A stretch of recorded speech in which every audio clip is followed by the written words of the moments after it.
Yo, what up, world? What up, fight fam? It's your boy Mac with Stay Ready Boxing TV, back with the boxing conversation like I said I would. Y'all already know what it is, and we coming with some news you can use. And I went ahead and started before everybody started running in the door. I appreciate for everybody through and watch that interview that I just conducted with the up and coming fighter Cornell Hines. We talked on his up and coming fight with his up and coming fight on January 18th under Demetrius Andrade undercard. Man, I think he's gonna come back on. We're gonna do that interview again, but I just had to get that out the way and brought that to y'all because y'all know it's been a while since I done an interview, so I wanted to get one in one time, and I do got some more interviews coming up. I got some in line. Y'all just be looking out. What's up with it, Fooler? Chilling, man. What's up with you, man? Man, back like I left some, man. Cool. Yeah. Just did an interview with Cornell Hines. I don't know if you was in the if you was listening or not, but you know. Mm-hmm. Nah, I think it. For some reason I didn't get the alert, man. I should have got the alert, but I didn't get no alert, man. I don't know why. You're gonna have to go hit that bell icon, man. I think I have your bell icon already hit, bro. I'm dead serious. All right. Hey, man, y'all smash that like button in the building. Y'all smash that like button. Smash that hoe. Man. Yeah, man. So what's going on today? What's up in the world of boxing, man? Nothing really. I mean, I just saw the Devin Haney weigh in and stuff like that. He looked battle ready. But I'm still, of course, having my skeptical things with the whole snack thing. All those snack guys, I have my skeptical things on, basically. And I guess you can say as we get closer to the Plant Uskakji fight, there's more anticipation for that. But other than that, I can't really think of anything. We got nothing really much going on right now. Yeah, we're gonna talk about it all. Yeah. Oh, yeah. Man, I really want to interview Cornell's manager though. I mean his coach though. Oh, okay. His coach, man, I didn't. When he told me his coach name, I didn't think nothing about it. Then I sat there and thought about it. I'm like, man, bro, that's Mark Johnson, fool. You hear me? 503. Yeah. I hear you. That's Mark Johnson. You know who Mark Johnson is, don't you? Mark Too Sharp Johnson. Mark who? Mark Too Sharp Johnson.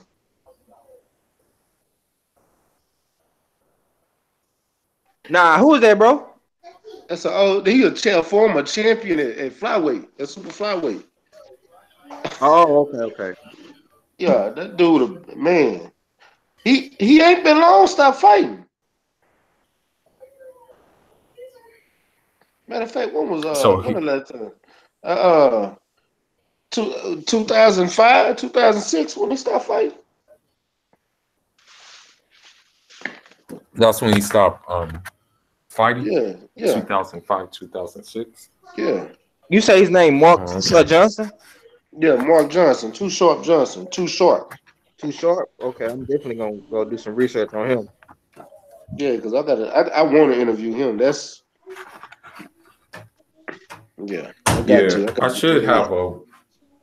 should have an interview with which we call it soon. Demetrius Andrade's pad man, because he's like one of the unknown guys, so I just want to pick his mind and see what direction he sees him going in, and I'm gonna be politically correct. I'm not gonna give my personal views or anything like that. I'm just gonna ask him, do you think the big fights are gonna happen, or if there's anything blocking these fights, or what's the deal? Damn. Yeah. So what's going on, Rough Outside to see you in the building? What it do, bruh? You know what I'm saying? I'm making moves through the city, you know what I'm saying, here on a planet called Clarksville, Tennessee. But I got to jump out the ride real quick, and then I'll be right back in with y'all.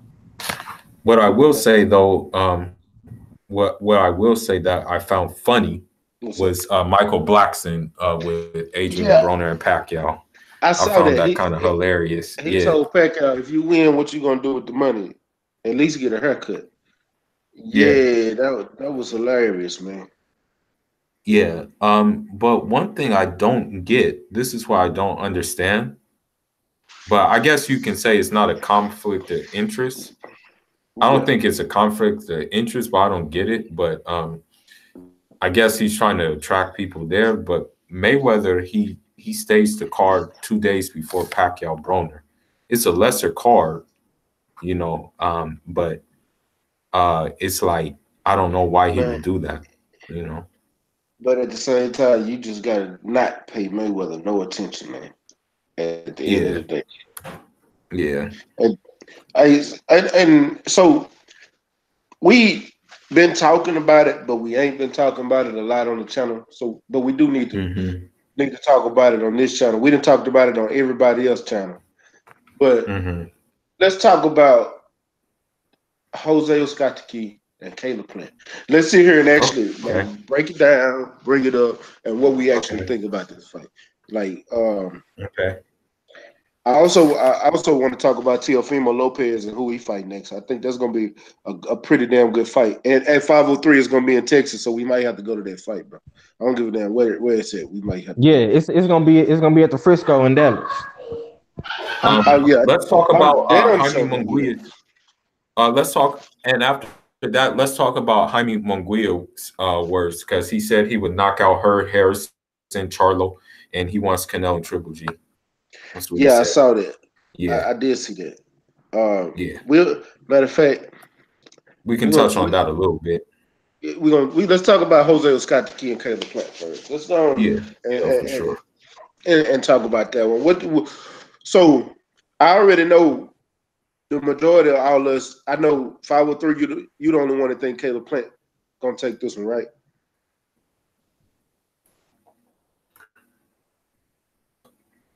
For me, I think 503. Uskakiki is going to take it. I do too. I really do. What's up with the battle rifle? I think Oscataki gonna take it because I don't think Caleb Plant is just. I don't think Yeah, he's ready for a top fight right now. yeah. But I'm rolling with Caleb Plant. Me and Roughhouse. But I got my daughter in the bathtub right quick, so I'm gonna be right back. Give me like 5 minutes. all right, bro. Hey, check it out. Let me jump on real quick. Yeah, me and 503, man, we on Crow Patrol. That's what's up, man. Crow Catering Service right here. We serving all day long. We got the truck ready. We're going to back it up to your front door, and we're going to drop it off, man. Boatloads of Crow. Caleb Sweet Hands Plants by unanimous decision. G. I tell you, but I don't know about unanimous. I don't know about no unanimous, dog.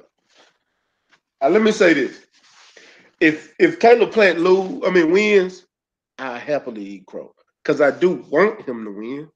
But it's not a matter of fact of want. I wanted Robert Easter to beat Mikey Garcia, but did it happen?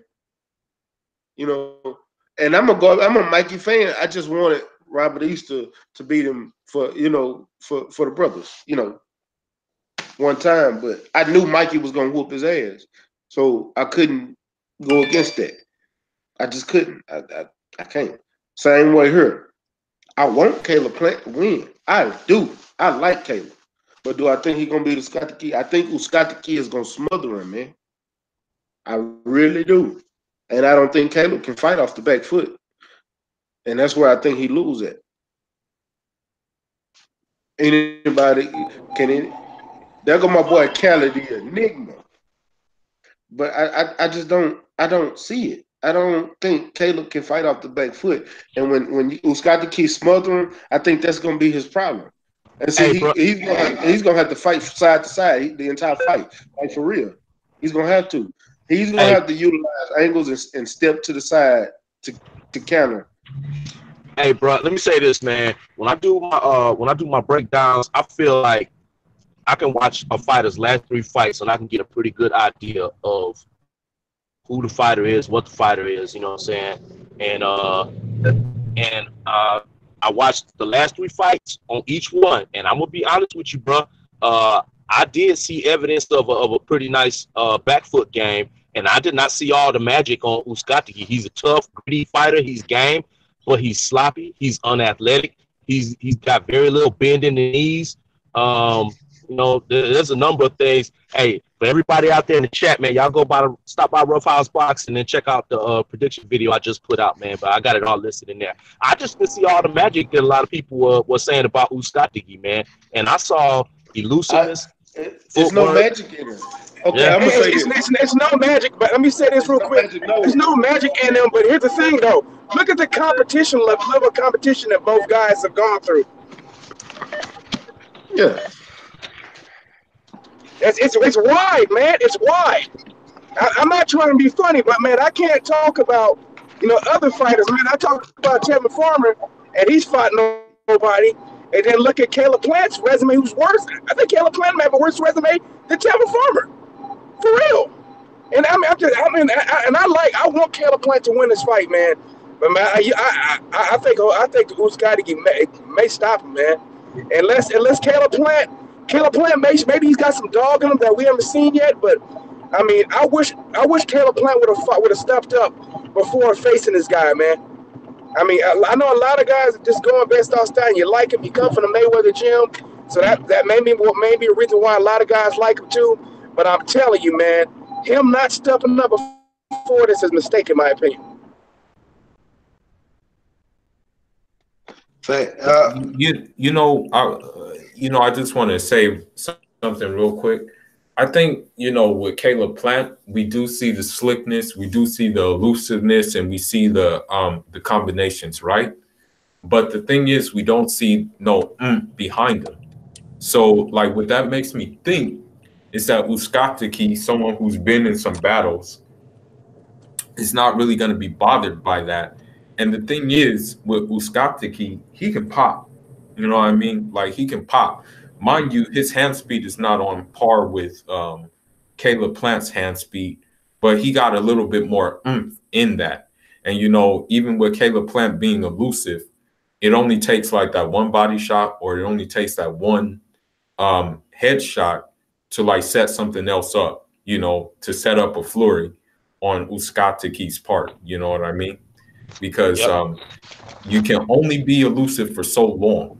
Yeah, he gonna have to sit in the pocket at some point, man.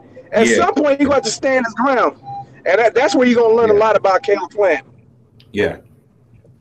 Hey, no, I said the same thing, man. This shit gonna show me mentally what Caleb Plant at. I like Caleb, man, but I can't be out here fucking with these fighters. You know what I'm saying?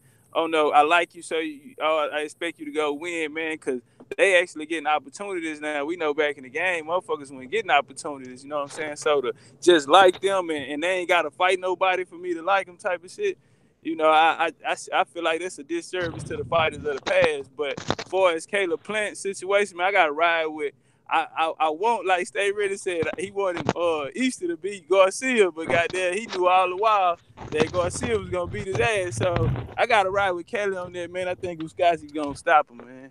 But I like Caleb Plant. I want him to win, but I think in the back of my head, I feel like Uzcategui going to stop him, though, man. Hey, I understand that. I understand everybody made factual points, man. I'm riding with Caleb Sweet Hands Plant on this one. I believe that that jab is going to frustrate Uzcategui. I believe that movement is going to frustrate Uzcategui. That's right. It only takes one shot from Uzcategui, but Uzcategui got to catch him first. And I do believe Plant has the motor, he has the pace, he has the endurance and stamina to be able to box circles around and do all night long. You talk about no oomph, but you mentioned Tevin Farmer. Tevin Farmer ain't got nothing that even resembles oomph, but he does what he does, and he does it for 12 rounds straight. I think Tevin Farmer ain't shit, man. May I say something? May I say something about Tevin Farmer? I agree. I don't think he's much either. May I say something about Tevin Farmer, though? Yeah. He's not as elusive as people are made out to think. For example, I know this is different weight classes, but Earl Spence is more elusive than Tevin Farmer without doing the little razzle-dazzle and stuff like that. Tevin Farmer in his last fight with Fonseca, was getting clipped a lot. You know, in fact, you know, had I seen it, that fight could have very well been a draw. If it, he got clipped by James Tennyson too. Was hitting him too. Yeah, you know the dishwasher from Ireland. Yep, real talk. I wouldn't say Errol Spence is more elusive. It's just that his offense is a defense. The way he can fight is typically I can overwhelm you with so many punches because I'm a southpaw, and you won't be able to get off as easily because I know how to catch and shoot better. I wouldn't say he's more elusive. All right. Well, I would say he's more defensively sound then. I'll say that. Yeah, probably. That's how I'll say that word then. He's more defensively sound. Nah, he don't move his head much, but I have seen Earl slip punches before in counter, so he does do that a little bit more than what people think. It's subtle, but it's just not, you know, it's not as obvious as it is with others. But he doesn't have to. You don't have to move your head that much. You only have to slightly. It's not as pronounced. He likes to catch and shoot more often than he likes to slip. Well, another thing he likes to do is he likes to make you think that like you're actually hitting him when it's a matter of fact the shots are like just basically skimming him. You know what I mean? They're not clean. It's like just skimming his it's like really skimming his chin or whatever the case may be. You know, so that's what I'm saying. Like he's not like, it doesn't look like clean hits, you know what I mean, with Earl Spence. But back to this fight, man. I don't think Uzcategui will show any new tricks or anything like that. I think he's looking to engage, basically. Unless, I don't know, you know, I don't think he can box. You know, I think he's like one of the come forward Orlando Salido type fighters. You guys need to go back and look at his jab. His jab is better than what you think it is. Uzcategui, bro. Okay. For real. Go back and look. That's a lot of people miss that part. He's a little bit better box. I was letting you talk. I was letting everybody talk, and then you compared to Uzcategui to Orlando Salido. You out of line. K-Row in the goddamn. Nah, what I mean by that, bro, is stay ready. What I mean by that is just you all the way out of line. It's just just come forward style. That's what I mean. Come forward style. He's a smotherer, you know. But you can't. You cannot compare that. Why can't he compare him? So stay ready. He got a way better resume than Uzcategui does. By battle rifle. Okay, my bad. Orlando Salido has a way better resume than Uzcategui. Just because he lost to a bunch of people don't mean he good. No, he got better wins over Uzcategui. By battle rifle. Back to I'm not even trolling right now. I'm dead serious. He has better wins. Back to breaking down the fight. Okay. Now, I'm not saying that Roughhouse. I'm gonna tell you, I really do want Caleb Plant to win. And if he does something different in training to get him ready for this fight, I'm not saying he don't have a possibility of winning. He do. He got a great possibility of winning. But do I just think that he's ready for this fight? Because sometimes it's just some fighters just not, styles make fights. True that. And this is a style that I just don't see. With Caleb Plant being young. Now, if he was a more veteran, more experienced fighter, I think he'd be ready for something like this. And I think he'll take Uzcategui out real quick. Yeah. I think he'll box back frustrated and end up with a knockout because he done got him frustrated. Now he's just coming in throwing any and everything. Right. Those kind of fighters that you end up knocking out. Yeah, this is going to be his 18th fight. He doesn't have a lot of, experience under his belt, man. But when I break this stuff down, man, all I can do is go by the eye test, man. And I like what I see with Caleb, man. And I think he has tools, if used effectively, he'll be able to neutralize a lot of what Uzcategui does well. But Brussels, what you're ignoring is the intangibles of learning and adapting in the ring and dealing with veteran tactics that Uzcategui has definitely picked up by fighting a lot, by fighting more than Caleb Plant. Caleb Plant has never gotten a chance to go up against someone who's a veteran, a savvy veteran. Well, I mean, you got to take on. That's why step-up fights are for a reason, man. And Right. Caleb Plant hasn't had one of those. Okay. This is his step-up fight, right? It's one hell of a step-up fight. This is a step-up fight, right? Yeah, step-up fight, man. Like I said, I hope he succeeds. I hope he does, man. I'm rooting for the guy. Man, if he does it, congratulations. I don't see it, man. That's what's Bro, up. I'm gonna Hey, give you an example. Caleb Plant. me and 503, we alone in this book, but that's all right. But Caleb Plant is trying to do what Jaime McGill did. Jaime McGill went and took out Saddam Ali, which was an easy belt, right? And then if you really look at it, Saddam Ali's step-up fight was Liam Smith. Yeah. Now he done got himself acclimated to the division. Now I think he's ready for some of these top fighters. Before, when he fought Saddam Ali, if he'd have fought any of them fighters, huh? Oh, Jaime McGuire. You're talking about Jaime McGuire, right? Okay. I'm saying Caleb Plant is on a similar path, but he took the wrong champion. Uskatiki is not that one. He had a better chance of fighting Zerto. The one thing about Uskatiki too is, you know, the thing I noticed about him, about his fighting style and stuff, is he's very, although his punches are somewhat wide, he's still a little bit tranquil. So, like, even when he does get into danger, he's like, you know, he's calm about it. And I don't think we've ever seen Caleb Plant, like, really get into danger and how he reacts to it. So that remains to be seen as well, you know. Yep, that is a question mark. Yeah, you know. Because, like, let's just say he gets hit with something big and he's in the back and he's, like, dazed a little bit. You know, what is he going to do? You know, that scenario may not happen, but, you know, I'm just saying. Right. Hey, yeah. I agree with you. There's some things that we got to learn. This is the fight we're going to learn. I think Plant is going to win this one by UD. That's what I'm saying. I don't see him stopping Uskatiki. I think it's going to be unanimous decision, just like his last 4 fights. I think it's going to be UD for Caleb Plant. You know, who's Jose. There's so many ways to pronounce this guy's name, but I thought it was Uskatagi for the longest. But I was saying that Uskatagi, if you look at some of his fights, like with Andre Durrell, he has some good success, but the thing is, he kind of lackadaisical sometimes, and it's almost like sometimes when you watch Ruslan Pavaga destroy somebody in one fight, and then he just stand in front of somebody and taking punches the next fight. It's just kind of the same deal with Jose Uskatagi. Just another one can show up, and I think personally another one is going to show up on this fight. So you got Caleb Plant battle. Yeah,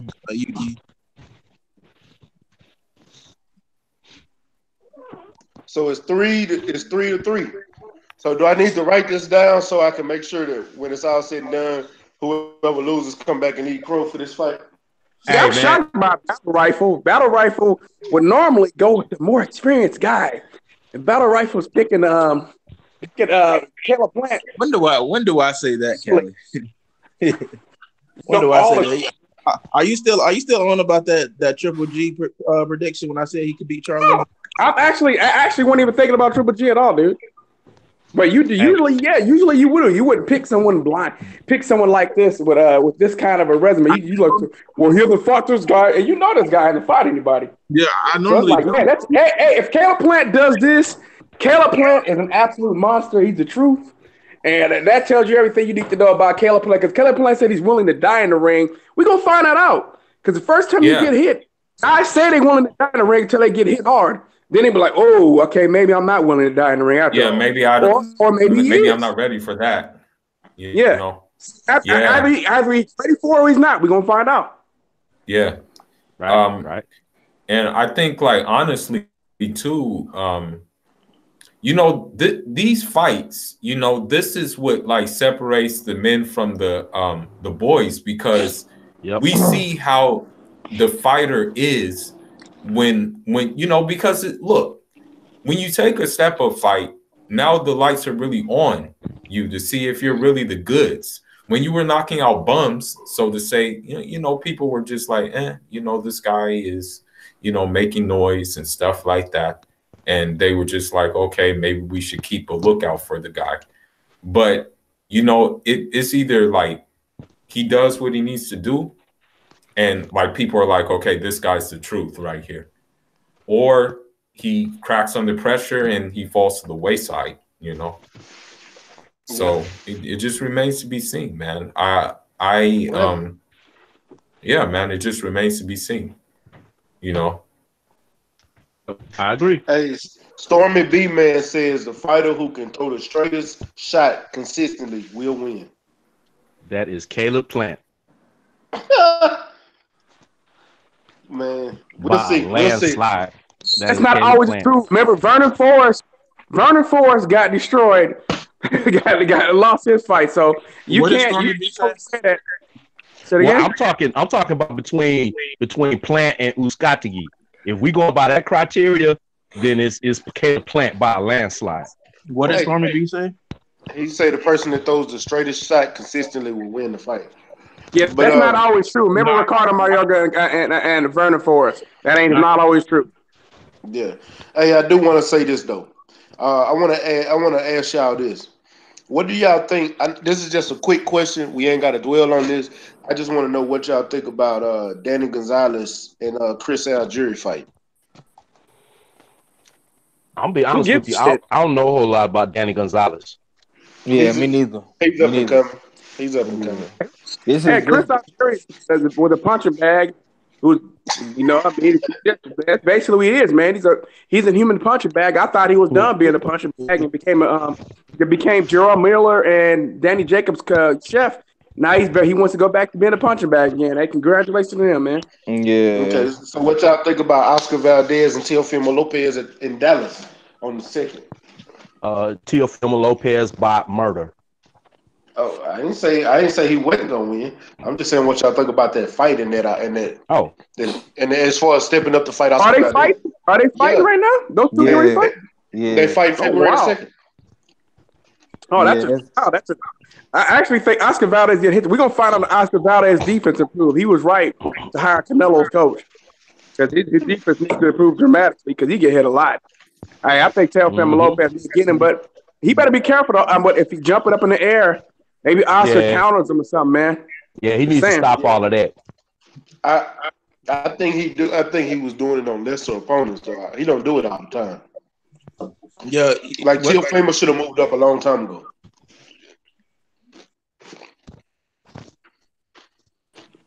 Yeah, I think this is a good fight for Teofimo, man. Go ahead, Teofimo Lopez is at 135, ain't he? Yeah. You said no? Yeah. I said yeah. Oh, I'm sorry. But yeah, so I was just saying, not Teofimo Lopez. I was about to say Oscar Valdez. The thing about me, what gets him, and the reason I just usually don't pick him, and a lot of his fights. Hold on, so Oscar Valdez is jumping up a weight? Yeah, he has to be because Oscar Valdez jumping up 2 weight classes. Last time I checked is 126, so he must. He's a WBO champion at 126. He's gonna jump up to 135 to fight a prospect. That's okay. Yeah, that can't be right. That can't be right, bro. This short Oscar Valdez or another Valdez. Hold on, it says. Let me. That can't be right. This is MaxBoxing.com. Oscar Valdez and Teofimo Lopez in Texas to promote fight February 2nd. Two of boxing biggest stars, WBO featherweight champion, February world champion Oscar Valdez, and undefeated lightweight sensation Teofimo Lopez worked out for fans and media Wednesday to promote the Super Saturday quadruple header, which will take place Saturday, February 2nd at 4 Eastern at the Star Francisco. That's Bob Aaron's going to sacrifice Oscar Valdez. Wow. Okay. Hold on. No. We had it wrong. I apologize because I went off of the title. That's my fault. Valdez is fighting Carmine Thomason. Yeah, because that would make no sense. Yeah, he's going to be headline. It's going to be on ESPN Deportes. And Teofimo Lopez is fighting Diego Magdaleno. Man, he could have just. They would have set up a fight between him and Josh Warrington. And they're all fighting. Yeah, they're all fighting under the Kovalev. Yeah, he You talking fight. about so Alita Alvarez and Kovalev is not HBO? Bro, ain't no more HBO, Ain't no bro. more HBO. What the hell is you talking about? I know Got it it ain't no right. more HBO, but I mean not HBO, but They're still gonna air some fights. But when Kovalev last fight with HBO, you didn't see. We made videos about that. Kovalev went to ESPN. Yeah, He went to Top Rank. Kathy Du was working with Top yeah, Rank. cause, like, that's why Yeah. because Kathy Duval was talking about something like relating to like, oh, this is the last fight and something like that, and then I think they changed it. That's why I asked. They signed with Top Rank before he even fought Lito Alvarez in last time. Yeah, I had to make sure somebody let me know. All right. And we haven't talked about the Devin Haney fighting this undefeated South African fighter. What is y'all take on that? Because I don't know nothing about this African fighter. Nothing. I was gonna say the same thing. I don't know enough about the opponent to say The South anything. African get his ass whooped. Because That's I what I'm guarantee, thinking. I haven't even looked at his box rec. I guarantee he's probably never left Africa. Maybe if he left, he probably fought in Europe or something. It might be his first time in America. That's usually the case. So yeah, that's why I seen him fighting. Just remember the last matchup against a guy who fought an unknown African with Demetrius Andrade. Yep. I don't know if he was South African though, but I can't remember. Yeah, like I said, man, Africans who usually don't leave Africa usually get in trouble, man. That's just saying. It wasn't always like that, but recently. Now, if he was from Ghana, I would say different. I'll be He like, from okay. he from Duncan Village, Eastern Cape, South Africa. Yeah, I know he's from Cape Town.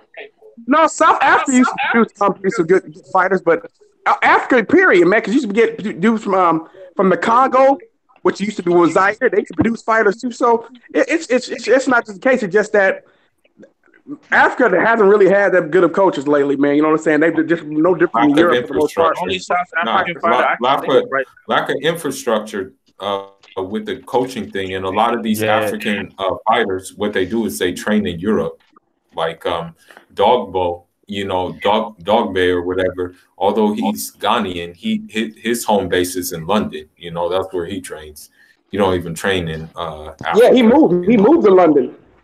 Yeah, so that's how it works usually most of the time. With they're just aren't enough resources in Africa for African boxing to thrive and flourish at a high level. There is enough resources. There is enough resources, but they're mismanaged. They're mismanaged. That's the problem. Okay. There's more than enough resources. I'm glad you said that, Fuller. Have people have this misnomer that Africa Africa got wealthy neighborhoods, middle class neighborhoods, skyscrapers and everything like that, man. In Africa, people think Africa all huts and shit. It ain't. Let me tell y'all something. I'm glad you brought that up. I just want to touch on it real quick, and I ain't gonna talk about it no more. All that shit that they put on TV, 57 cents or 10 cents a day will feed a starving kid in Africa. You see, they took all that shit down for Africa. Now they doing it for South America. Africa is not a poor country at all. She's mismanaged. You have poor places in Africa like every other country. It's not. And Africa's an entire continent. But every country has their poor places. Yeah, but you have. Yeah, I was gonna say, but you have big. You can go to Nigeria. You can go to Swahili. I can name somewhere in every single country that's beautiful, rich, and is well developed in every country, bro. And to be honest with you, I believe most of those kids that was on them videos was actors. Because it's not like that. Hey, I'll piggyback off it real quick. I was gonna say they need Academy Awards because those flies were real. Hey, I agree, but ain't no damn way you finna sit there and let a fly crawl all in your nose. Nah, we're not gonna let that go down. It's not gonna happen like that. It's a lot of propaganda. Like that's what they do. A lot of propaganda. The thing is like, for example, in Nigeria alone, if it was well managed, it can feed all of Africa, literally. It's that rich that it can feed the whole of Africa. If the Congo, for example, if they knew how to use the waterfalls can light up all of Africa. You know, Akon, for example, he had a plan for Puerto Rico because Puerto Rico, they're still going through their aftermath of the storm. He had a plan for Puerto Rico that he was going to light up all of Puerto Rico, but this government, U.S. government, rejected it. The plan, but his plan would have lit up all of Puerto Rico. So it's just the things are mismanaged. That's the problem. Right. No, it's money. Yeah. Nah, people steal a lot of money in Africa because I'll tell you, all these I know that. I'm political not leaders. saying that. I'm saying it's all about money and power at the end of Yeah. the day. Yeah. Nah, it's about that. It's about what can you do for me. That's the main thing. Yeah. Now let's get off of that and let's get back to this boxing because I ain't gonna speak. Yeah, that's what I was about to say. Let's get back to the boxing. We did our dwelling yesterday. Yeah, I did this shit. Yeah, let's get back to the boxing. Got to talk about. Matter of fact, I want to say this one time while I got my bro on the panel. Say Cali. Guess who's the #1 money school in the nation? Who just overtook Alabama as the most? As they are worth 1.1 billion. Longhorns, baby. I had to rub that in one time because that was on ESPN and that was on Fox. I seen the article. I had to rub that in one time. My bad. But back to boxing. So Robert Garcia came out yesterday. I'm gonna let 503. 503. That interview with Robert Garcia. Basically, let the panel in the chat know what was. Okay, so basically, you had Robert Garcia come out on Ellie Setback a couple of days back. He basically said that he wasn't so excited about this fight at first or whatever, but he says him and his father been watching a lot of film on Errol Spence, and as more and more as this fight get closer, they're feeling more confident that Garcia is going to get the win. What are you guys' thoughts about that? He said that Errol Spence isn't nothing special. He isn't a Floyd Mayweather. He isn't a Pernell Whitaker. He isn't of that era. He doesn't fight big. You know what I'm saying? What do you guys think about that? Let me just cook real quick about it.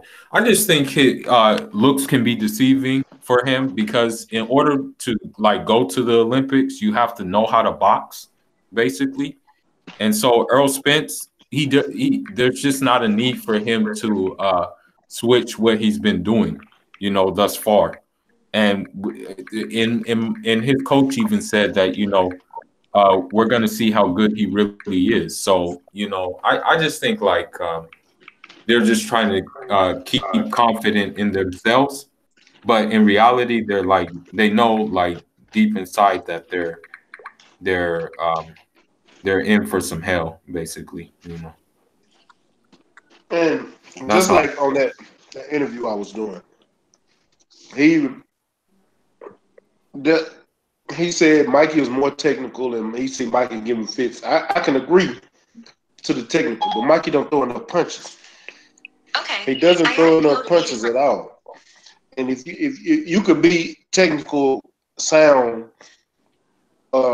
getting great position on your fighter and all, but if you're not throwing enough punches, how are you gonna be somebody that's throwing punches down your throat and in your belly all fight long at a consistent rate? How are you gonna stop that? And Mike is a nice counter puncher, but how are you gonna stop that? And anybody on the panel tell me? You can't really stop it because I'm sorry to say it, but Mikey is very doughy, and that hurts even more than having having a solid chest, having a what they call a six pack, him being like that's gonna hurt him even more. So. Hey, but hold up, fooler, man. Mikey been taking them snack packs, bro. Oh yeah, you do got a point there. You do got a point. He made the gamma rays do come into effect. So, but I still don't think he can take the damage. That's what I think. Hey, Because well, if Earl Spence is like, if the thing is, if Earl Spence is like, I want to say, if Earl Spence is like breaking people's arm in sparring from him blocking, like from them blocking punches and stuff like that, that's going to be a little bit of a hard um, bargain, for Mikey. hey, I'm gonna say this, man. Robert Garcia is reading the script. That's all he doing. Mikey done agreed to this fight. He couldn't talk Mikey out of that fight, and now they shoulder deep going across the river trying to make it to the other side. He gotta sell this fight. You know what I'm saying? Because if he say the stuff that he believes in his heart to be true, the stuff that we say outwardly because we know what is true, bruh, then everybody gonna be like, well, he already scared of Errol Spence. You know what I'm saying? Why we gonna, what I'm saying, go grab this fight on pay-per-view already? He gotta sell this fight. And that's all that is. He gotta do everything and say everything that he could possibly say to uplift Mikey's fan base into believing that yes, Mikey can. And that's all it is. He reading the script. He looking at the teleprompter, saying what's coming up and what's rolling down the screen. I can agree on that. I mean, I think he's kind of trying to sell himself, sell himself and his fighter. If fighters do this a lot, when a fighter, you notice that fans do this, when they pick a certain fight, they'll pick one certain style, and then they'll start to change it slightly close to the fight, and then they'll probably go back to their original pick as the fight gets back to it, or sometimes they'll change it up. I think with this fight, I think Robert Garcia, he's really, really, really good at fighting game plans. You can see what Marcus Maidana, he had the perfect game plan to beat Adrian Broner, and then he had another great game plan with Mayweather the first time. I think the only flaw with his game plan with Maidana is just that he got tired. So he comes with really good game plans. I think Mikey Garcia is really underrated as far as picking apart fighters because he fought an excellent fight with Adrian Broner. So I think he can do the same thing with Mike Garcia, but it just wouldn't be. Yo, yo, and let me caveat by saying, I don't want anybody listening to this video to say that I think Mikey Garcia is afraid of Errol Spence. I believe that Mikey Garcia believes that he'll beat Errol Spence, but I do believe also that Robert Garcia is scared out of his mind right now. You know what I'm saying? For what could possibly happen to Mikey Garcia. But Robert's got to read the script. He's got to read the script. They done gave him the lines. You know what I'm saying? He memorized them. He got to say that all the way up until the fight is over. Well, I can tell you this for a fact. Robert Garcia told me to my face that he didn't want that fight. I told Robert Garcia I didn't want that fight.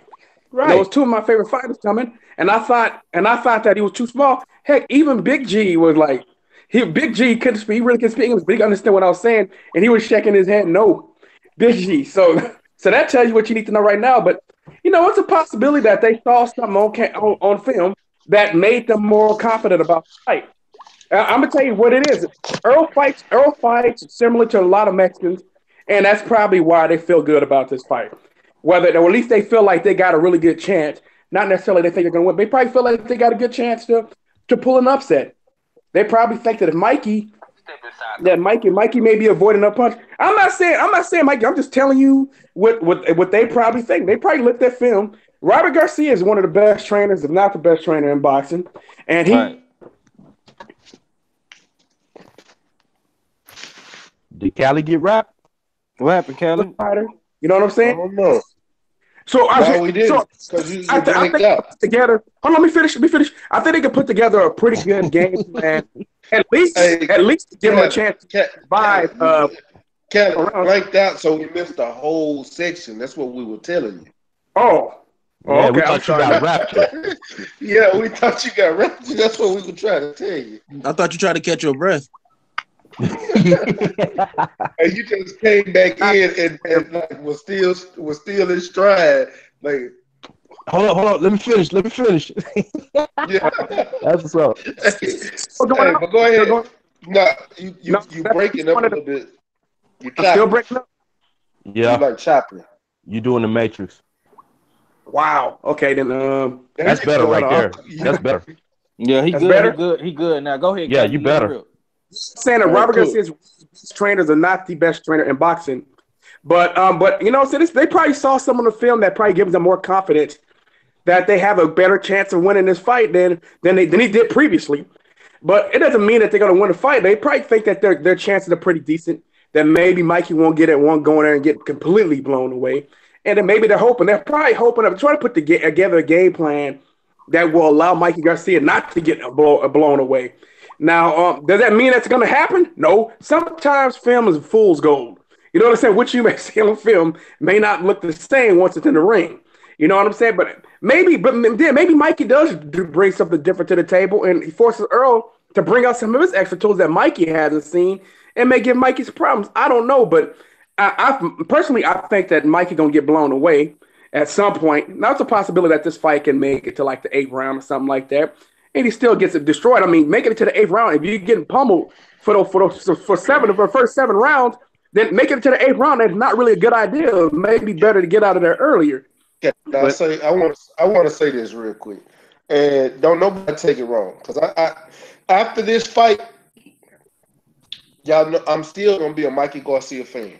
I just feel like he's picking the wrong bully to mess with. Mm-hmm. But if Mikey comes in this fight and throws the amount of punches that he was throwing in the Robert Easter fight, the amount of punches that he was throwing in the Adrian Broner fight, the amount of punches that he was throwing in the Orlando Salido fight, he's gonna end up like Lamont Peterson. Hey, what you want to do, Coach? And Robert Garcia is gonna throw in the towel. It's not gonna be a knockout. It's gonna be a bludgeoning. I gotta say one thing. You remember? Hold on. Y'all remember this? Y'all remember Killer Instinct? Ultra. Yeah. Ultra combo. That's exactly what it's gonna be. Unless Mikey can throw a combo breaker, he's out of there. Yeah. I feel you. I got a question. So if Mikey goes in there and Earl puts the boy to sleep, do y'all think Lomo goes ahead and say, all right, yeah, let's go ahead and get it on now? He's been trying to check. He's been what that don't you know that's the game plan though? Like he's been trying to like basically like pump fake the whole time, saying he wants to fight Mikey Garcia, but he goes on and fights another guy because it's ultimately up to his promoter who he fights. I guarantee you, if Mikey gets obliterated, I guarantee you, if Mikey goes in there and gets like blown out the water, right? Bob Arum will say, this is a great time to make this fight. Let's make it now. Hey, salute the retro boxing and documentaries in the chat. Blood boxing. He said it's gonna be highway murder. Salute. That's what he's gonna do, bro. Trust me. Right. I was just wondering. Salute, Finkley. Honestly, if Earl don't take this man's soul in his heart, and I don't think he will, because I think Mikey is still gonna come back, because I think that's his whole plan in the begin with. You know, because one thing I can't say, a loss don't make a fighter. It's how you come back from a loss. And that's something Lomachenko got to understand, because if they do make that fight, let's say Mikey get beat up or get knocked out in the first round by a body shot. Let's just say he get bludgeoned. Any one of those that happen, and Mikey comes back, Mikey might come back more determined than he was before he fought Earl. And he might go in there fight with Lomo and destroy Lomo. It might be a whole different Mikey. You never know, especially when you got fighters like Mikey. Mikey is not your normal type fighter. Yeah, Mikey has the mind state to become great, and I think at the end of his career, we might be talking about Mikey being a Hall of Famer, maybe. If he continue on the path that he continued, because Mikey is there to be great. I think he's gonna be a Hall of Famer, you know, with what he's done so far. But the only problem I have is just belt hopping. You just gotta like try to like he got to try to clean one area out. You know, he got to try to sweep one street. You know, that's what he has to try to do. You know, and if he does that, then you know we can say that he's one. He's a great. You know, but it's just hopefully he does that. You know, like clean up one side of the street. You know. You know, that's what Stop we moving up. as that's what that's what we as fans, especially hardcore boxing fans, want. But that's not what's needed to get voted into the Hall of Fame. You know, when they see True. that you are a multi-division champion, you know, that's like being a 3-time Super Bowl winning quarterback. You know, True. you're gonna get there. True. You know, so I think he's done enough Triple G already. getting in too. Triple G, Who that? no, he don't deserve to be one. Get in. Who? What'd you say, Callie? I said Triple G gonna get in Yeah. too. And he ain't done shit. But he's still gonna get in there. Yes. I mean, you got to ask yourself the question: what we have to do to get in your eyes? Say it again. What would he have to do to get in your eyes? Who you talking about? Triple G, if he wants to be a Hall of Famer, like legitimately be one, and not just be one just for politic reasons, like Arturo Gotti. He got to face the more of the top competition. He got to face the men. That's I'm it. gonna tell you like this: The dogs. when his career over with, who we gonna say he faced? Canelo. Yep, that's it. That's gonna be the one, and Danny Jacobs is gonna be honorable mention. Yeah, that's true. So, like, what if he beat somebody like a Charlo? Danny ain't even a Hall of Famer right now. He's not a Hall of Famer. No, he's not. But if he would have to, like, if he He got to fight Charlo to beat him battle rifle. I'm asking hypothetically, if he beat Charlo, doesn't make him a Hall of Famer.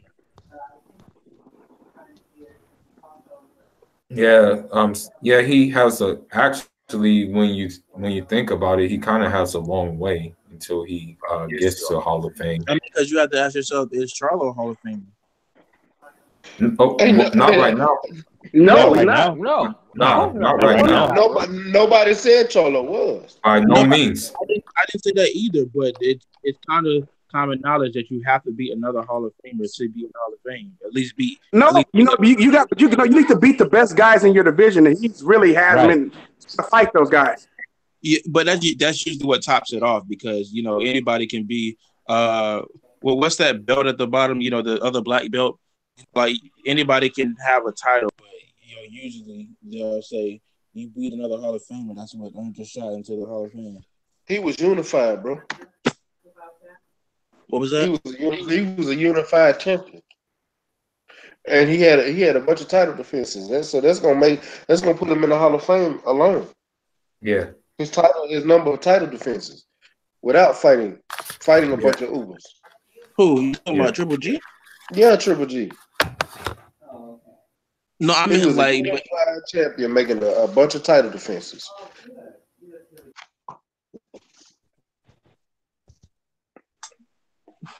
I'm trying to see like what I'm trying to see like. No, I don't have my stuff yet. All right, but I was just trying to see, if that actually made it in your eyes, because according to a lot of people, they don't really count that belt. I think it was the IBF belt he got all the most defenses on. So no, it was a WBA regular title. What was it? It was a WBA regular title, I think. No, I don't think it was the WBA. I think it was IBO. If it was the IBO, that damn shit, it ain't gonna. It don't count, but it do. Because that's the one he supposedly broke. Hey, Blood say he is Hall of Fame potential. Yeah, hey, Blood, I do think he gonna get in. Mm-hmm.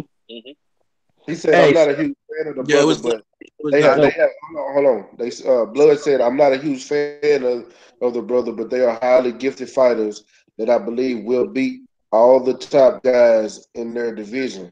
And I have to give it to those boys. Yeah, he talking about the Cholo brothers. But for Triple G, I think he's he did enough to get in the Hall of Fame just on the strength of that. But in my eyes, he hasn't fought nobody to really state a claim to be a Hall of Fame, because you got people in the Hall of Fame that ain't fought nobody to, you know. I mean, yeah, but those are for like political reasons. Like Mickey Ward, he was such an entertaining fighter, and he fought so many entertaining fights that they was just gonna put him in there. And another like Mickey Ward. I wouldn't go bring the names up.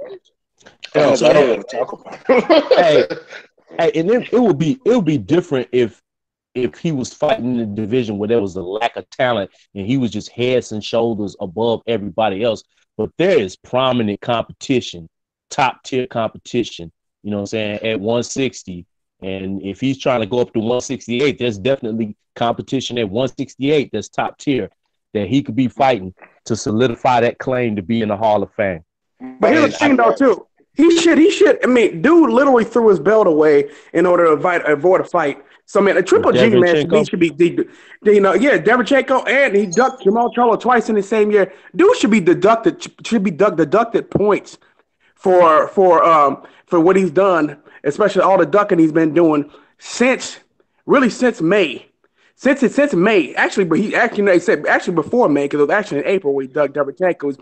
But he's been dude don't want to fight nobody, man. So he should, but he's gonna get in the Hall of Fame. All he got to do is be a breathing corpse. If you get a champion, even though he's have two upgraded belts. He had two fake belts, and he ended up with two upgraded belts. So he's an upgraded champion 2 times. Then he beat bum ass David Lemieux, and then that's the criteria for this dude. And of course, with the belt, the IBF belt, the legitimate belt that he actually won, the one he actually won is the one he threw away. Yeah, Callie, hold on. Say it again. He beat who? He beat bum ass David Lemieux. Oh, okay. That's all I want to hear. Yeah. See, then he threw that belt away. The only legitimate title that he won, he threw away because he didn't want to fight Sergey Derevchenko. So Triple G should be slapped. Man, nobody should show that dude no kind of respect.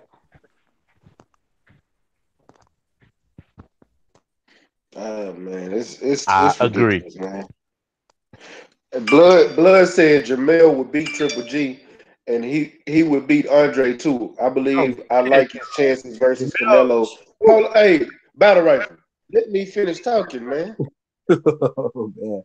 Damn, I know you don't like the Charlo brother, but you hold up, now. Shut up. Let me talk. I'm reading the comment, but you set me off because of your hatred towards the Charlos. I do not hate That's the fuck you do. That's how you act. You That's how you act. No. You gotta show me different. You act like you hate. If you don't like it, we understand it. But you got, man. Let me read the comment first, and you gotta cut off as soon as I said something about Maul or Mel because you don't like them. Like real talk. I may not like Mel, but I like you. Don't like. Let me finish reading Blood comment, man. He said, and he wasn't even talking about Jamel. He was talking about Maul. You said Mel, though. No, I didn't. I said Maul. I said Jamal would beat Triple G. Yeah, you said Mel, bro. Oh, my bad. I apologize, but I'm reading. Let me read the comment. Man, read the comment. Jamal would beat Triple G, and he would beat Andre too. And he said, I like his chances versus Canelo, but I like Roughhouse says we got to see it. And Blood also said Hall of Fame is just a panel of white guys that decides who get in, and that is the 100% fact. Mark Wunderlich said, "You said you can beat Charlo." Yeah, he did say that, didn't he? Mark. Battle Rifle said that shit. He sure did. I can beat Mel. And said he's doing easy too. Said he doing easy. I can beat Mel. Mel's easy story, but Maul on the other hand, nah, I'm not stepping foot in that ring. That's too much. You say you can beat Mel. Come on, man. You can't even beat your little. I think you got a little sister, right? Dang, Callie, don't do me like that. Your little sister. I mean, come on now, Battle Rifle. You can't fight. I mean, it's like, man. Hey, Callie. Come on, you know you ain't. Yo, Callie. Hey, Battle Rifle said he would run through the 147 division with ease. No. What I said was, if anything, I would rather fight. No, he said 147. Hold on. Let Battle Rifle. break it down on how you why you could beat Charlo Jamel and how you gonna beat him. I want to know this. I don't want nobody to say nothing. I want to hear this. By fighting like Jeff Horn. Nah. See, the thing is with Jamel, man, he ain't slick enough, man. He ain't good as his brother, man. So I'm going there, I'm gonna throw my combinations, jab to the body, right hand to the head, man. I'm gonna circle behind my jab, do everything I can in there, man. He gonna be too fast, too quick. I'm gonna go Muhammad Ali. I'm just playing. Yeah, I knew you was joking because you can't even tell me how you beat him. Because for one, you even know the only person that gave him major issues was Jackson. No. Jackson. It wasn't. He's not the only person. You got Tony Harrison. You got Vanis He Martirosyan. He wasn't in trouble against Tony Harrison. I He don't wasn't see in what trouble, y'all but saw. he wasn't in trouble Bro, like hurt, but he was. he was getting challenged with a Peter Pet jab. Bro, that's my thing. If your entire thing and going to that fight was that you're just gonna knock this guy out, you probably gonna struggle, and you didn't do any of that. I'm not saying he troubled him like he was hurting him, but that fight should have been exactly how you guys predicted it, and according to what you guys said. Not trying to take away from you. It really should have been. I'm not saying it wasn't, but sometimes you go in a fight big headed, and sometimes you have bad fights. All fighters don't have a good fight every single fight. He's done this before, though. I mean, you look at John Jackson and Vanis Martirosyan. Neither one of them are Tony Harrison. He caught John Jackson, they're bro. not. You can't say not, that. You can't say that. But your Jamel was. Hey, They're let me not, say, but they're on another level smaller. Real quick, the worst thing that happened to Jamel Charlo to me was the knockout streak. I think Jamel Charlo absolutely went away from the boxing. I don't know what happened to Kelly. You said no. I said what happened to Jamel Charlo was the knockout streak. He got away from his boxing skills, which he has the ability to box. But for whatever reason, he decided to try to knock everybody out, load up on shots. That's what happened to Jamel Charlo. I mean, I 100% agree. But see, when he was in that fight, he got big headed and figured, okay, I know he don't got a good chin, I can knock him out. That's what he thought. He thought he was gonna go in that fight and clip him. So the entire time he was headhunting that entire fight. And he didn't sit down and actually box Tony Harris like he can, not once that fight. Not once. And Jamel is the great boxer. But I think I'm like Kurt. Kurt said it beautifully. Kurt said the problem with Jamel is when he got that first round knockout against Erickson Lubin, and now he's in a fight for does he want to be a boxer or does he want to be a knockout artist? He doesn't know his identity right now. Now, once he figure it out and he puts together being a boxer that has knockout power, it is a wrap. It is a wrap. I just can't agree. A lot of people just keep saying that. I can't agree with it. Now, you look at Jamel's best boxing performance. What is it in you guys' opinion? What? His best Rosado. Rosado? Yeah, I would agree with that, Rosado. I would have to lay that too. I'm thinking hard to the motherfucker too, man. What's his best boxing performance in you guys? Who, Jamel? Yes.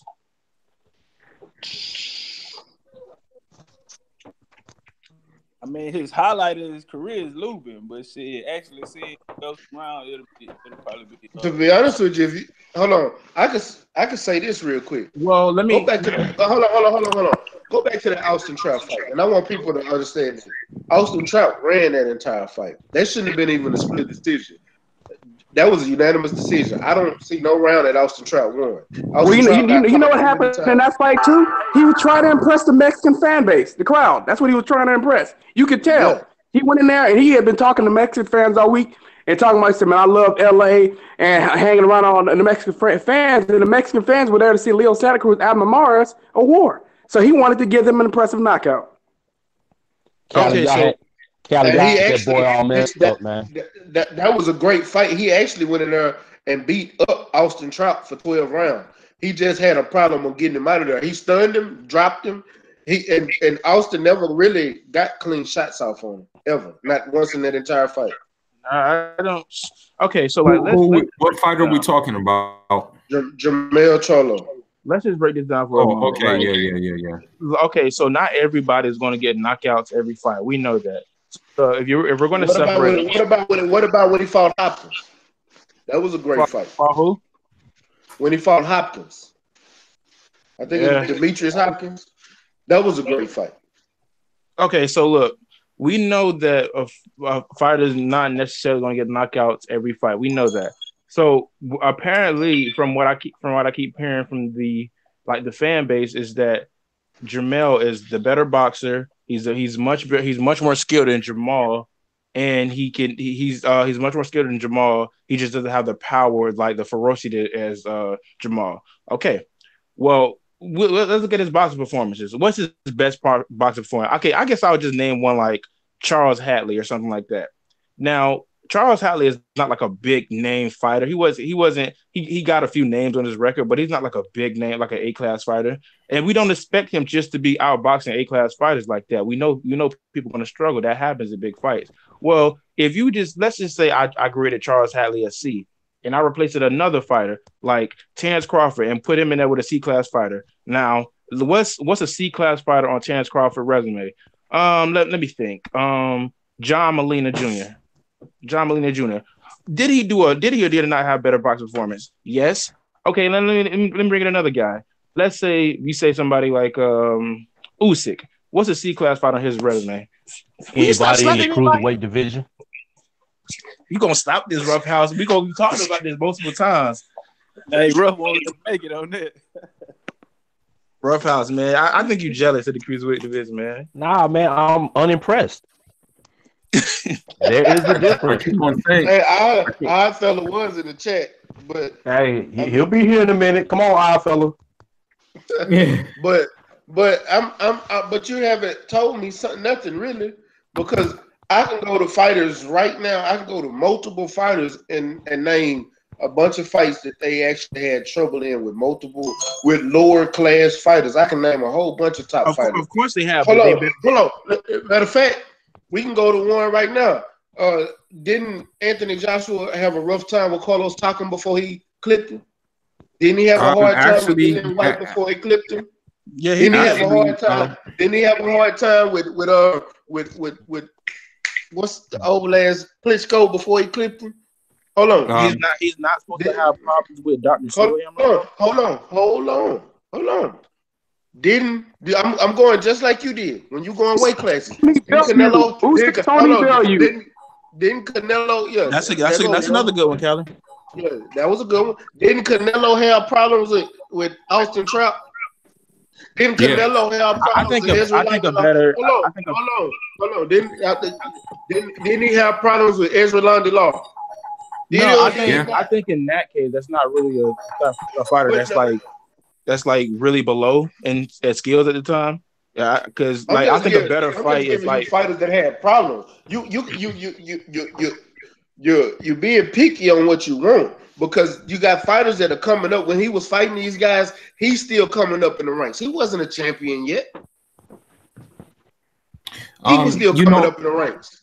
So you can't sit there and say when he become an A-class fighter and he started fighting A-class talent, when he's a C-class fighter and still fighting C-class talent because he's coming up. Yeah, he's a top prospect, but he's still fighting talents and steady moving up in fights when he's fighting these guys. Did he have trouble? Yeah. Who we talking about? Jamel. When he got his title, it was against John Jackson. But before then, any problem he was having a problem with people that was on the same level as him. Come on, man. Fighters develop as they grow and get experience and gain experience. I'm just saying when you look at that's how it works. When you look at the top PvP boxers, they've all had much better boxing performance than Jamel has on every single fight, even against a subpar opposition. They had much better fights. And I'm talking about fights where if you literally, there's a guy named Boxing Legends. Time out, Battle Rifle. You do understand that these guys were Golden Boy before they was with PBC, right? I understand. They haven't. They went with. Hold on. They went with the PBC long, so you know how Golden Boy treat fighters. Exactly. And we know how Golden Boy treats. Sorry to say it, but I'm not saying that. I'm not gonna put that rhetoric out there right now. I'm just gonna basically say, you know how Golden Boy treat fighters. If you aren't their cash cow, they're gonna throw you in there with sharks. Regardless, because it don't matter what color you are, they're gonna throw you in there with sharks if you're not there. If you're not somebody that Ali's a perfect example. Look. Oh, yeah. Saddam's Ali's a perfect example of that. Yeah, exactly. Yep. And that was a last minute in the last week fight against a knockout artist. And Saddam Ali is a damn welterweight. And we know how Golden Boy treat kitchen utensils too. I just want to say that. Just of course. I'm saying circumstantially, it makes a difference. Circumstantially, it makes. I'm just saying, Matt. But when circumstantially it makes a difference, but when it comes to Jamel, what's the fighter? What's the shark that he's really been in there with? Wait, we're gonna say Vanes Rosen was that guy before he went to PBC. So as far as the guys he could have beaten, the guys that were the name weren't signed with PBC at the time. There wasn't nobody really signed with PBC at the time. There was fighters signed with different divisions like Top Rank and Golden Boy. PBC didn't even exist. So I'm gonna say this. Hold on. You say Vanes Martirosyan. So Vanes Martirosyan was a more experienced fighter when he fought Jamel, wasn't he? He was. Okay then. Matter of fact, let's go look at some of this. Let me pull this up on Box. Hold on. Vanes Martirosyan wasn't thought of as a tomato kind of can at that time either. Let's not try to act like he was. Yeah. Hold on. Now let's look at my boy Maul is 31-1, right? That one was recently. Male, bro. Yeah, Male. I mean Male. Okay, you right. I'm sorry. I don't know why I keep. It's on top of that too.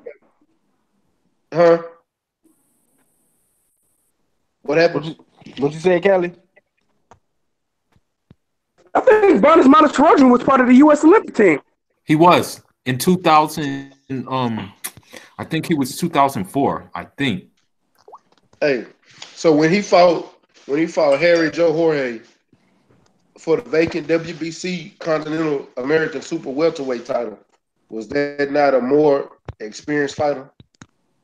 When he fought Demetrius Hopkins and Demetrius was 32-2, was that not a more experienced fighter? When he fought Gabriel Rosado, was that not a more experienced fighter? When he fought Charles Bellamy, was that not a more experienced fighter? Mario Lozano, was that not a more experienced fighter? Martirosyan was 35-1 when they fought, more experienced fighter. Come on, the next fighter, 35-7, that he knocked out. That's when he started going on his knockout streak. And then he fought John Jackson for the WBC title. 503, that's you. You jamming over there. You trying to get me popped. But yeah, I'm not saying don't fight more experienced fighters because they make you a better fighter at the end of the day. But you can't say they weren't throwing them out there. What's up with the scrapbook boxing? But you can't say they weren't throwing them out the shark and expecting something to happen, because at the time they were coming up, and guess who they were looking? Guess who their eyes were set on? Canelo, the cash cow. When they had Earl Spence quickly got out from under that. Because he knew he wasn't going nowhere. Stay ready. I got something else to back you up real quick. Because check this out. Because I remember Battle Rifle. You justified Vanes Martirosyan for Triple G when he needed somebody to fill in on Cinco de Mayo. You justified that fight, thinking that Vanes Martirosyan has a lot of experience. You know what I'm saying? He's a retro. Yes, you did. Yes, you did. Hold on. You did on World Breaker Channel. You did on World Breaker Channel because I was on there. What I said was, we was talking about the fight, and then he said the only guy this guy has fought is a last minute replacement by Rosa. And I was like, who was he supposed to fight at the time? I was just going to say that the only person. And we told you, we there were told you fights that out there. Jamal Charlo tried to get that fight. Sergey Derevchenko was his #1 mandatory. You know, they say he matter of fact, Demetrius Andrade, he could have fought any of them guys. He was like, well, why should you have to fight those guys on short notice? They would be on short notice too. So come on, man. You justified Vadas Tarosian. You said he was a pretty good fighter, man. Now he's a bum because Jamel Charlo looked bad against him. But he's okay. Now, see, you like Triple G, man. You got a bias toward Triple. Everyone has a bias, but you got a bias toward Triple G. They got a bias towards Triple G and a bias against the Charlo brother. Thank you. Well, You do, bro. Well, look, maybe I do somewhere, but I was trying to say that when it comes to I'm glad you got to take that maybe out because you semi admitted to it because you said maybe. What I was trying to say is, look, when it comes to Martirosyan, I didn't think he was a bad fighter. I was just trying to say when you're talking about the level of his competition, when it came to step up fights, Jamel Charlo has struggled in almost every step up fight. Step up fight. When you look at Vadas Martirosyan, Gabe Rosado, he struggled, didn't he? Some people say Vadas Martirosyan won. When you look at when he fought John Jackson, he struggled a lot, didn't he? And then when he fought Austin Trout, he kind of struggled. I don't believe that he won. That was a championship fight. Yeah, he gonna struggle. Yeah, that was his first belt. That's fine. That's fine. That's what I was saying. That's why I was disputing that he was the better boxer than Jamal, because Jamal, in his case, has had better performances in his step-up fights. So I was saying that when it came to Jamal also had more power. Yeah. He does, but I just couldn't. It's a difference. Just because you got more power don't always make you a better boxer. I just don't see him as a better boxer either. I feel like do you ever look at it? Go watch it. I want you to go and just analyze him as a fighter. The boy got great feet work. The boy got great hand speed. He's very precise with his punches. He got great power with his jab and very precise with that jab too. He lands more clean shots than his opponent, but the majority of the time. Even against Tony Harrison, he was landing very clean, effective jabs and punches. He should have threw the jab more, and he should have went to the body more instead of head hunting, and it would have been he would have won that fight. Like, it wouldn't have been no question. But yes, he's more precise. He's very a precise fighter, and he stayed. How can I say? What's the best way to put it? But just go. You can go look at his feet work, and Lawrence Williams even brought that up to me. That's why I went and started looking at his feet, and he do got. And Lawrence did bring that up, put side by side. He do got Mayweather-esque footwork. Didn't say it was Mayweather-esque footwork. Who dude is nice. No. Yeah, we talking about natural athlete. You know, he used to play quarterback, everything. See, Jamal that was looked at. Jamel was always the top fighter out of the Charlos. Well, even Golden Boy signed Jamel. They wouldn't sign Jamal. They told Jamal he wasn't gonna make it. You know what I'm saying? But for some reason, I always liked the Jamal better. I prefer Jamal too because he's more talented. That's why. Yeah, but I always favored Jamal. I remember when he was. I like Jamal better too, personally. When he was sparring Laura. You know what I'm saying? That's what made me like Jamal better. Yeah. I prefer Jamal myself. I mean, could Jamal improve? Yeah, I mean. I tell you what, because it's 60-57. I hate to cut this short because I'm enjoying this argument and debate. I love this shit. Y'all don't even understand. Yeah, it's good, especially when y'all talking about my Texas boy. I will argue all night. For the rest of the night, we can do this. But I gotta let this time go because y'all know my boy 78 coming up. But before I even speak on it and let y'all get y'all last words, I do want to say this because my boy Blood Boxing and that boy Scrapbook is in the building. Hey, y'all look out real soon for Ringside Historians. That is gonna be the biggest show coming out the LDBC in my eyes because I love the history. I love sitting down and listening to those OGs talk, and then they're gonna be bringing you boxing history. And knowledge of the game and things that y'all don't know about. It's going to be a once a week video they're going to be dropping. I think Blood said on the live last night that he already started the channel. It's under construction, and it's going to be him, Scrapbook, and Kurt Sugar, man. Y'all make sure y'all go subscribe to their channel. If y'all subscribe to me, y'all need to go subscribe to their channel and then go subscribe to those brothers right there. And make sure y'all subscribe to the guys on the panel. But y'all really do need to go subscribe to Ringside Historians, man, because I promise you, I'm gonna be sitting there waiting on whatever days they say it's gonna be dropping. I'm gonna be sitting in front of my laptop like it's Saturday morning, getting ready to watch Kung Fu Theater, man, with my bowl of cereal. I ain't playing with you. I'm ready for them to drop it. And y'all got a salute to the panel, man. I appreciate everybody for coming through. And y'all go check out that interview I just did before I started this boxing conversation. I interviewed Cornell Hines, up and coming fighter to sign with Golden Boy. He got a fight on the 18th, on the Demetrius Andre undercard, and I'm gonna be bringing him back on soon. I'm gonna be bringing him and his boxing coach Marcus Too Sharp Johnson, the Hall of Famer Marcus Too Sharp Johnson. But y'all, but let me go ahead and get some last words. I see you, Act. Let me say something real quick because I have to say this. Don't forget, you cannot pretend like you weren't capable of Triple G, man. All I gotta say is, fuck Triple G, and I'm out. Yeah. Yeah, and I want to say something too, man. My boy Legendary Top Cats in the building, man. Hey, brother, you got to drop that goddamn Black Murderers Row, man. I'm waiting on this shit, my boy. I like what you're doing over there, Legendary. Keep that shit up, my boy. Man, appreciate you. That's real, man. This coming tomorrow, man. Everybody look out, man. We got Eddie Booker, the Black Dynamite, coming up tomorrow, man. Black Murderers Road Part 3, man. Hey, and y'all gotta look out for Legendary because Legendary is great on his boxing history too as well, man. And he's one of the up and coming guys in the LDBC. Y'all go subscribe to Legendary Boxing, man. As a matter of fact, let me go ahead and get your last words because Cali burnt them. Fuck out, quick. All right, man. Appreciate you. Stay ready. You know, it's always love, man. I'm gonna pull up every time. H-Time fam, shoot me a link, man. Shout out to everybody on the panel, man. 503 Line, Homestead, 503 Mountain Mob, goddamn. Shout out to Act, Battle Rifle, Fooler, and my brother Rough House. Shout out to Cali Enigma too. He dropped off, man. Retro Boxing, Scrapbook, Mr. Kirk, man. Can't wait for the show. Everybody in the chat, salute, man. You can choose Loose Stay Confused. Wants cool boxing, no click the subscribe, but like, comment, and says the King Legendary one. All right, appreciate it. Fuller, let me get your last word. All right, man. Thanks for having me on the panel again. Really appreciate it. Always enjoy doing this, man, every day. This is a good hobby to have.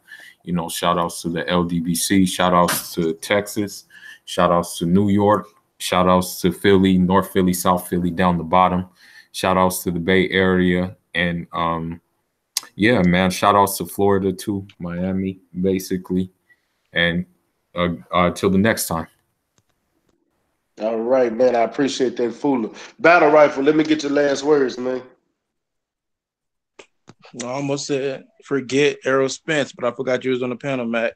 But you know, salute. You didn't want to get ejected like that, so Boy, you gonna get Sandman and blasted out this whole boy. Yeah. Go ahead with your final word.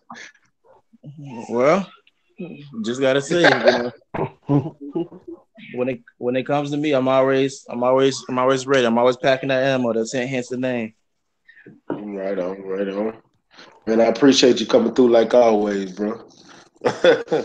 Damn, Act burnt out again. Hey, Rough House, let me get your let me get your last word. Yeah, man. Y'all already know, man. It's always a good time rocking with the big homie. Stay Ready Boxing, 503 Line, Houston Hard Hitters. Y'all subscribe to them bros, man. 503, man. I've been seeing you doing your thing lately with the videos, bro. Keep it going, man. That's what's up. And I gotta echo your sentiments that the series Black Murderers Row series that Top Cats is dropping is A+. So y'all check that out. Like and subscribe to the homeboy, my block fam, Legendary Top Cats.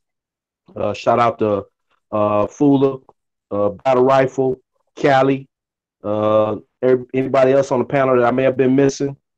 Salute to you, man. Y'all already know what it is. I am that boy Box. This is Rough House Boxing TV. Y'all make sure to stop by the house. Just remember to wipe your feet, close the door behind you. We making the cruiserweights great again. That's what's up, man. I'm out. Yeah. Salute. Fool, I got yours already, didn't I? If not, go ahead and give me your last words, Fool. You got mine already, man. Okay, I was just making sure, hey. Yeah. I ain't had nothing to drink today. 503, my brother, the other half for the Houston hard hitters. Be looking out because we got something special for y'all too, man. Me and 503, we're working on some Houston hard hitters. We're putting together a couple interviews. That's why he did. I brought him on to help him do the interview with me, so we can kind of start getting the flow of doing it, man. Because we're gonna try to bring you a few good interviews. I'm gonna start setting them up once a week. But y'all be looking out for me and 503 Houston Hard Hitters coming soon, man. Let me get your last words, little bro. Oh yeah, man. Salute to the whole chat and the panel, man. My boy Rough House, my boy Fula, my African brother. The big troll battle rifle. I'm gonna just get that boy the goddamn devil horns because he like to play devil advocate all the time. I'm gonna call him Little Lucifer. You understand me? Shout out to my boy Ack, man, Cali. You know what I'm saying? And yeah, man, we got something real special for y'all coming, man. I'm in the works, man. I'm behind the scenes putting in that work, man. You know what I'm saying? So y'all be on the lookout, man. It's just gonna pop up one day on your notification. You're gonna be like, oh shit. I'm telling y'all, man. It's coming real soon, man. And I'm that boy 503 line, straight out of Houston, Texas. Northside, stand up, man. I'm gone. Man, I appreciate. Hey, yo, Mac. H-Time for real. What's up with it? Hey, man, I'm sorry to jump back in, man, but hey, I want to say this, man. Everybody, man, y'all pull up at the house, man, and check out that the plant. Doggone it, I was gonna say like that. Yes, Uskatiki. Breakdown and prediction video, man, just went up today, man. So y'all check that out. Comment, let me know what you think, man. Yeah, good video. Good video, by the way, too, my boy. Good video. I appreciate it, bro. I'm actually finna go check it out now, and I'm gonna leave my comment as soon as I get through listening to it. Y'all go make sure y'all go check that out. And smash the like button, man. Y'all smash that like button. You old mush mouth holes. Whataburger smelling holes. You just sitting here looking at me now. But yeah, man, if you haven't hit that subscribe too and hit that bell icon so you can be a part of that notification game and get that notification anytime I go live or I drop a new video, man. I appreciate everybody who came to this video and also came to that participated in the interview that I gave with Cornell, that asked the questions in the chat. I appreciate anytime I'm doing an interview and y'all ask questions because it helps move the interview along. A lot smooth too, even though along with the questions that I already have too, because y'all do have some interesting questions that sometimes I don't think about. But man, I appreciate it as well, man. I just appreciate this platform that y'all gave me to sit here and talk about boxing. And we got some great things coming in the year 2019. Great fights ahead. It's slow right now, but it's going to be better. And we got some fights this week. But I want to let y'all know I appreciate it. Salute to everybody. And y'all know what it is. It's your boy, Matt. Stay Ready Boxing TV. You ain't got to get ready if you stay ready. One.